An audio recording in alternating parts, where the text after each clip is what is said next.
FIFA বিশ্বকাপের সেমিফাইনালে France ও স্পেনের মহারণকে ঘিরে ডালাস স্টেডিয়ামে চলছে শেষ মুহূর্তের প্রস্তুতি। মঙ্গলবার 14 জুলাই হতে যাওয়া হাই ভোল্টেজ ম্যাচের আগে মাঠ, ড্রেসিং রুম ও পুরো ভেন্যুকে প্রস্তুত করা হচ্ছে নিখুঁতভাবে।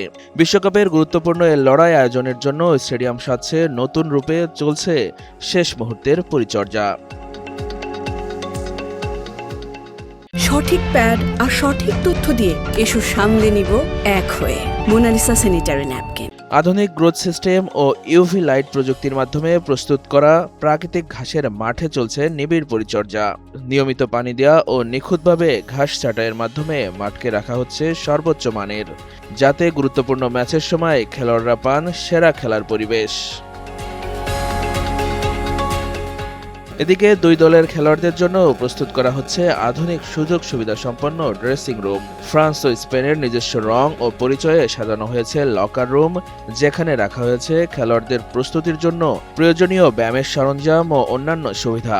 ম্যাচের আগে ফুটবলারদের স্বাচ্ছন্দ্য ও প্রস্তুতি নিশ্চিত করতে নেওয়া হয়েছে বিশেষ ব্যবস্থা।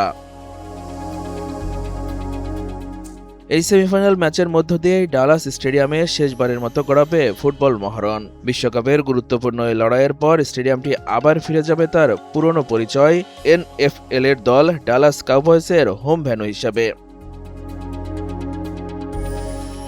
ফুটবল ম্যাচের জন্য বিশেষভাবে প্রস্তুত করা প্রাকৃতিক ঘাসের মাঠটি এরপর সরিয়ে ফেলা হবে।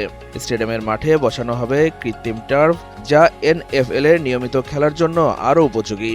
ফলে ফ্রান্স ও স্পেনের সেমিফাইনাল শুধু একটি ম্যাচই নয়, ডালাস স্টেডিয়ামের ফুটবল অধ্যায়েরও হয়ে থাকবে স্মরণীয় শেষ মুহূর্ত।